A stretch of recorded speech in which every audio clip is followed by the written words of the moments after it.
बिस्मिल्लाहिर्रहमानिर्रहीम, अस्सलाम वालेकुम। बहुत ढेर सारी खबरें लेकर के मैं आपकी खिदमत में हाजिर हुई हूँ। सबसे बड़ी खबर जो कि मुझे आपको इस टाइम पर, इस वक्त पर देनी चाहिए, जिस वक्त जो वज़ीर आज़म हैं शहबाज शरीफ साहब, वो टर्की के 2 रोज़ा दौरे पर हैं। पाकिस्तान के जो वज़ीर आज़म हैं वो सफारती महाज पर डटे हुए हैं और ऐसा पहली बार लग रहा है कि जो पाकिस्तान है वो किसी भी तन्हाई का शिकार नहीं है। इसके अलावा सबसे बड़ी बात ये कि ये मुख्तदर हलकों की तरफ से ये तस्लीम कर लिया गया है, और ये मैं आपको हतमी बात बता रही हूँ, ये तस्लीम कर लिया गया है कि शहबाज शरीफ ने मईशत चला दी, शहबाज शरीफ ने पाकिस्तान चला दिया, शहबाज शरीफ ने सिफारतकारी चला दी, तो लिहाजा कंपनी तो ये चलेगी, कंपनी यही चलेगी। मतलब कि शहबाज शरीफ मोस्ट फेवरेट, शहबाज शरीफ मोस्ट वांटेड। ये मैं क्यों कह रही हूँ, इस सब की तफसीलात मैं आपको इस वीडियो के अंदर देने वाली हूँ। लेकिन साथ ही साथ ऑफ कोर्स आपको पता है कि कैनाल वाटर मामले पर पाकिस्तान पीपल्स पार्टी और नून लीग के अंदर जो है काफ़ी हद तक ठनी हुई है, बल्कि ठनने से ज़्यादा मैं ये कहूँगी कि पाकिस्तान पीपल्स पार्टी का एक दोहरा सियासत का मयार जो है वो सामने आ रहा है। मुराद अली शाह साहब कह रहे हैं कि जी नहरों के मसले पर वो डट कर खड़े हैं, हालांकि राना सनाउल्लाह साहब लगातार 3 दिनों से शर्जील मेमन साहब के साथ राब्ते में हैं और वो मुज़ाकरात के ज़रिए इस मैटर को सॉर्ट आउट करना चाह रहे हैं। इस हवाले से भी हम बात करेंगे,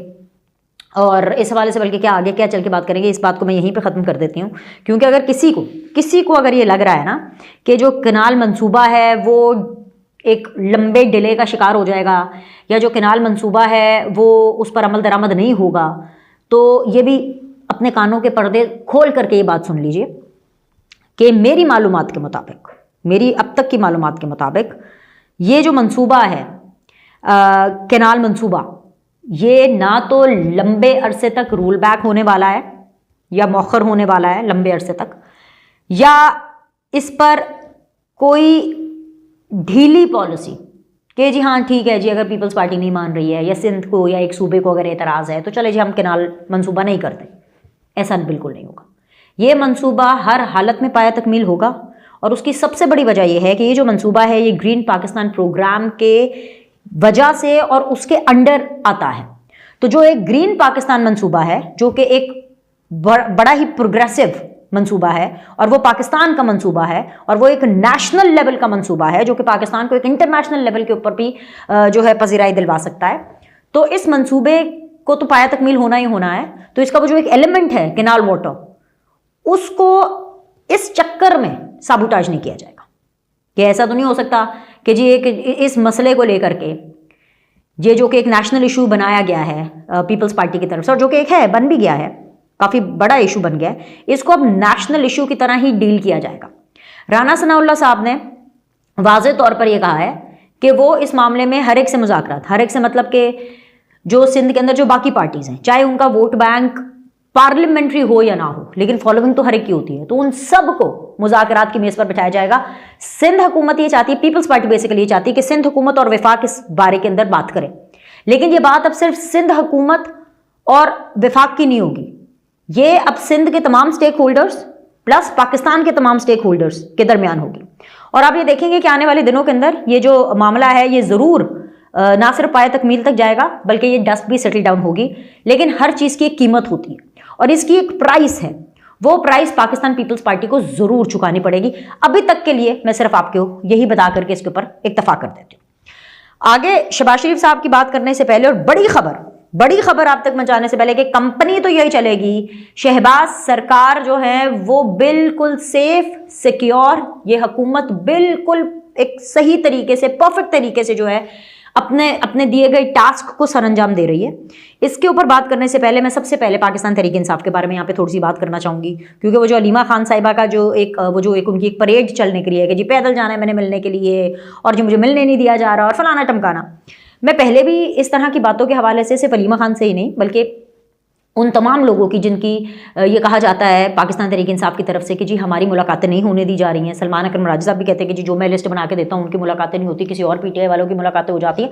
सो ये जो एक इंटरनल पीटीआई का जो कॉन्फ्लिक्ट चल रहा है, मैं उस टाइम पर भी ये कहती थी, बाद में ये साबित भी हुआ कि इमरान खान बेसिकली डिसाइड करते हैं कि उनको किससे मुलाकात करनी है। तो बड़ी खबर ये है कि इमरान खान ने अलीमा खान से मिलने से इनकार कर दिया। जी हाँ, جو ان کی باقی بہنیں ہیں، یہ جیسے ان کی جو دوسری جو بہنیں ہیں عظمیٰ صاحبہ اور جو باقی ان کی بہنیں، ان کو تو ملنے کی اجازت مل گئی، لیکن علیمہ خان کو ملنے کی اجازت نہیں ہے بقول علیمہ خان کے. تو بھائی میں تو صرف ان کو یہ کہوں گی کہ آپ ذرا عمران خان صاحب سے چیک کر لیں، آپ ذرا بشرا بی بی سے چیک کر لیں، کیونکہ کیا پتا کہ جو کاٹا لگ رہا ہے کہ آپ کی ملاقات نہیں ہو رہی ہے وہ عمران خان اور بشرا بی بی کی طرف سے لگا. اور یہ بات this is like an open secret کہ عمران خان کو اپنی بہنوں میں یا کسی بھی فیملی ممبر سے ملنے میں کوئی اتنا انٹرسٹ نہیں ہوتا، بیکاز ان کی ایک ریپوٹیشن ایسے فیملی مین کی طرح کبھی نہ بنی ہے، نہ کبھی انہوں نے اس طرح کی ریپوٹیشن اپنی بنائی ہے. اور ان کا ایک جنرل پرسپیکٹو اور ایک پرسیپشن بھی یہی ہے عمران خان کے حوالے سے کہ ہی is not a family man.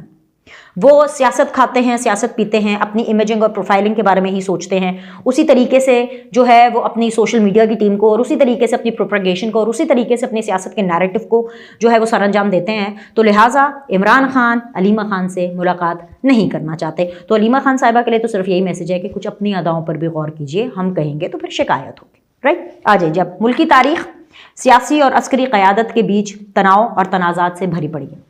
7 دہائیوں تک پاکستان کی ترقی میں سب سے بڑی رکاوٹ تمام اداروں کا سیم پیج پر نہ ہونا ہی رہا ہے، اور یہ بچہ بچہ جانتا ہے. تاریخ کے طالب علم ہونے کی حیثیت سے ہم یہ چیز بخوبی جانتے ہیں. ماضی میں ہمیشہ اپنے اپنے مفادات کی سرد جنگیں لڑی گئی ہیں اور پاکستان کو ناقابل تلافی نقصان پہنچایا گیا ہے. یہ پہلا موقع ہے جب سیاسی اور عسکری قیادت حقیقی معنوں میں سیم پیج پر ہے. لیکن یہ وہ والا سیم پیج نہیں ہے. آپ نے اس ویڈیو کو اور میرے الفاظ کو بالکل غلط فہمی کا شکار ہو کر کے نہیں سننا کہ اچھا جی ابھی فوج کا آشیواد ہو گیا ہے اور دیکھیں جی فوج چلا رہی ہے اور یہ سارا کچھ ہو رہا ہے. نو، یہ سیم پیج وہ والا ہرگز نہیں ہے جس میں عمران خان خود کو حرف آخر مانتے تھے اور گمان کرتے تھے کہ جی پورے پاکستان میں ان کے سوا کوئی دوسرا آپشن ہے ہی نہیں. پھر ہم سب نے دیکھا کہ کیسے عمران خان نے جنرل باجوہ کو تحریک عدم اعتماد ناکام بنانے کا غیر آئینی حکم دیا اور انکار کی صورت میں وہ جنرل باجوہ کے خلاف ہو گئے اور پھر بھرے جلسوں میں انہیں کوسنے لگے، انہیں گندا کرنے لگے، ان پر کیچڑ اچھالنے لگے. موجودہ سیاسی اور عسکری قیادت کے سیم پیج پر ہونے کی سب سے بڑی گواہی معیشت کی بحالی ہے جو دونوں کی مشترکہ کاوشوں سے بلندی کی طرف گامزن ہے. یہ سپورٹ صرف کیمرے کی حد تک محدود نہیں ہے بلکہ on the record and off the record تعریفی کلمات ایک جیسے ہیں. وہ کہتے ہیں نا دونوں طرف ہے آگ برابر لگی ہوئی، تو دونوں طرف ایک دوسرے کے لیے محبت، ایک دوسرے کے لیے عزت، ایک دوسرے کا احترام اور ایک دوسرے کی ایکسیپٹنس وہ ہم سب کو نہ صرف دیکھنے کو مل رہی ہے بلکہ نظر بھی آ رہی ہے. دی نیوز اخبار ہے، معتبر اخبار ہے، اس کے مطابق آرمی چیف کی زیر قیادت موجودہ ملٹری اسٹیبلشمنٹ کو وزیر اعظم شہباز شریف کی صلاحیتوں اور کارکردگی پر مکمل اعتماد ہے. موجودہ عسکری قیادت وزیر اعظم شہباز شریف کو بہترین قرار دے رہی ہے. ان کا ماننا ہے کہ شہباز شریف نے کارکردگی، سخت محنت، انتظامی نظم و ضبط کا جو ہے بہترین مظاہرہ کیا ہے. محتاط سفارتکاری اور پاکستان کی جو پاور ڈائنامکس ہے اس کی گہری سمجھ بوجھ سے یہ بھروسہ حاصل کیا ہے شہباز شریف نے خود اپنی محنت سے اور لگن سے.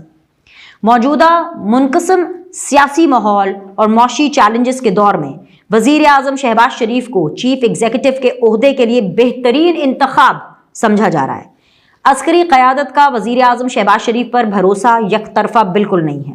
وزیر اعظم بھی آرمی چیف کی پیشہ ورانہ مہارت، نظم و ضبط اور قومی ویژن کی تعریف کے معاملے میں عوامی اور نجی سطح پر کھل کر بات کر رہے ہیں. کئی مرتبہ وزیر اعظم نے قوم کو درپیش چیلنجز کا مقابلہ کرنے میں حکومت کی غیر متزلزل حمایت کا کریڈٹ آرمی چیف اور فوج کو دیا ہے.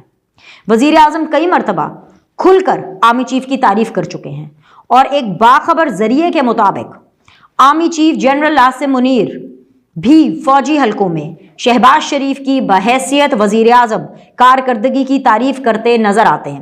بھئی یہ جو انصار عباسی صاحب کی سٹوری ہے نا، اس نے تو اڈیالہ میں بھی آگ لگا دی، اس نے عمران خان کے پیروں تلے بھی آگ لگا دی، اس نے ہر پاکستان تحریک انصاف کے سپورٹر کے دل میں آگ لگا دی کہ ارے بھائی ہائے ایسی کی کر بیٹھے ہیں، کی ہو گیا ہے. اور اس خبر کے بعد اور یہ جو ذرائع جو ہم سے چیزیں شیئر کر رہے ہیں اس کے بعد تو اب یہ حتمی ہو گیا ہے کہ جب عمران خان وزیر اعظم تھے تو ان کو سب سے زیادہ بطور وزیر اعظم شہباز شریف صاحب کیوں چپتے تھے، क्योंकि उनको ये डर था कि ओ हो मरियम नवाज और नवाज शरीफ को तो मैं साइड लाइन कर चुका हूँ, उनको तो मैंने डिस्क्वालीफाई करा दिया साजिश के जरिए, नैब नियाजी गठजोड़ के जरिए, जनरल बाजवा, जनरल फैज़ और इमरान खान के गठजोड़ के जरिए। लेकिन ये जो शहबाज शरीफ है, अगर इसको कोई मौका मिल गया तो भाई इसके बाद तो किसी को मौका नहीं मिलेगा। तो अब पता चला कि इमरान खान का बुग़्ज़े शहबाज कहाँ से आ रहा है, राइट। अच्छा जी, सियासी और अस्करी क़यादत के दरमियान बाहमी एहतराम और सताइश का ये गैर मामूली मजहर एक ऐसे निज़ाम को मुस्तहकम रखे हुए है जिसमें तारीख़ी तौर पर अहम ताकतवर हल्के एक दूसरे पर भरोसा करते नज़र नहीं आते। पाकिस्तान की तरक्की से खाइफ कुछ लोग कयासराइयाँ कर रहे हैं कि सियासी और अस्करी क़यादत के दरमियान मुलाकात ठीक नहीं है और मामलात भी ठीक नहीं हैं। प्रोपेगेंडा किया जा रहा है कि जी वज़ीर आज़म शायद उम्मीदों पर पूरा नहीं उतरे, लेकिन काबिल भरोसा ज़राए ऐसे तमाम प्रोपेगेंडास की सख्ती से तरदीद कर रहे हैं। सिर्फ वज़ीर आज़म ही नहीं, वज़ीर आला पंजाब मरियम नवाज भी परफॉर्मेंस के एतबार से कहीं आगे हैं। मरियम नवाज के आने से वो बयानिया भी अपनी मौत आप मर गया है कि पूरे पंजाब का बजट लाहौर पर लगाया जा रहा है। पंजाब के तमाम अजला की तमाम तहसीलों और गांव देहात के लोग ये खुद गवाहियां दे रहे हैं कि पंजाब की तारीख में पहली बार उनके एरियाज में भी तब्दीली देखने को मिल रही है। इंफ्रास्ट्रक्चर बेहतर से बेहतरीन हो रहा है, तजावुजात से जान छूट चुकी है, हर गली हर सड़क पर सफाई सुथराई का काम हो रहा है, किसानों के मसाइल एड्रेस किए जा रहे हैं। सूबे की तारीख में पहली मरतबा वज़ीर आला पंजाब मरियम नवाज शरीफ ने गंदम के काश्तकारों के लिए 110 अरब रुपए का मजमूई पैकेज दिया है। गंदम के हर काश्तकार को 5,000 रुपए फी एकड़ मिलेंगे और सबसे ज्यादा गंदम उगाने वाले काश्तकारों का लाखों रुपए मालियत के ट्रैक्टर्स दिए जाएंगे। नहरों के मामले पर फिलहाल विफाक और सिंध हुकूमत बयानात तक ही महदूद है। Chairman people's party Bilawal Bhutto समेत तमाम रहनुमाओं के सख्त जुमलों पर भी मुस्लिम लीग नून सियासी बसीरत का मुजाहरा कर रही है और तमाम रहनुमाओं को जवाब देने से रोक दिया गया है। वज़ीर आज़म शहबाज शरीफ इस वक्त टर्की के 2 रोज़े दौरे पर हैं, जहां से वापसी के बाद वो इस मामले को सुलझाव की तरफ लेकर जाएंगे। सो भाई कंपनी तो यही चलेगी, वज़ीर आज़म तो शहबाज शरीफ ही रहेंगे। अब किसी को पसंद हो किसी को ना पसंद हो, अगर इस फैसले को तब्दील करना है, अगर करना है तो उसके लिए या तो फिर अगले इलेक्शंस का वेट करना होगा या फिर अपनी परफॉर्मेंस को शहबाज सरकार की परफॉर्मेंस के एट पार या उससे ऊपर लाना होगा। तो मुझे नहीं पता कि कितने हलकों के लिए अच्छी खबर है या कितने हलकों के लिए ये बुरी खबर है। ये तो मुझे पता है हतमी तौर पर कि किस किस हलके के लिए ये बुरी खबर है, लेकिन एक चीज़ तो तय है कि ये खबर पाकिस्तान के लिए एक बहुत मुस्बत खबर है, क्योंकि पाकिस्तान को जो एक ठहराव, जो एक इस्तेहकाम चाहिए, वो इसी सूरत में मुमकिन है कि भाई आज तक किसी वज़ीर आज़म ने 5 साल पूरे नहीं किए। आज तक किसी वज़ीर आज़म को ये मौका नहीं मिला कि वो अपने प्रोजेक्ट्स जो पहले साल में उसको हुकूमत को समझने संभलते में बनते हैं, अपनी एक रेपो बनाने में बनते हैं, उसको अपने आखिरी 5 साल तक पाया तकमील तक पहुँचाए। सो ना जाने क्यों एक ख्वाहिश भी है, एक दुआ भी है और कुछ इतलात भी हैं कि इस दफ़ा ये होने जा रहा है। लाइक करें, सब्सक्राइब करें। आपसे अगली वीडियो में मुलाकात करते हैं।